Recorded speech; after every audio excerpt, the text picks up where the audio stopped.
introduction.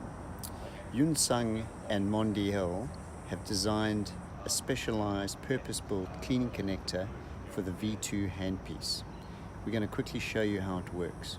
So straight after a treatment, get some warm water and draw up a large amount of water into the syringe.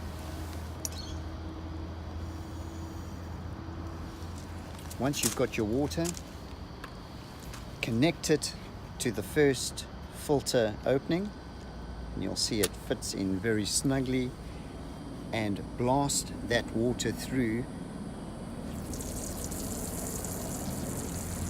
as such. Please make sure at all times no water enters the top part of the syringe mechanism. Thereafter, to complete the cleaning process, draw up a small amount of alcohol. It only has to be a small amount. Once again, connect it to the first hole filter opening and blast that through. You have now completed the cleaning process.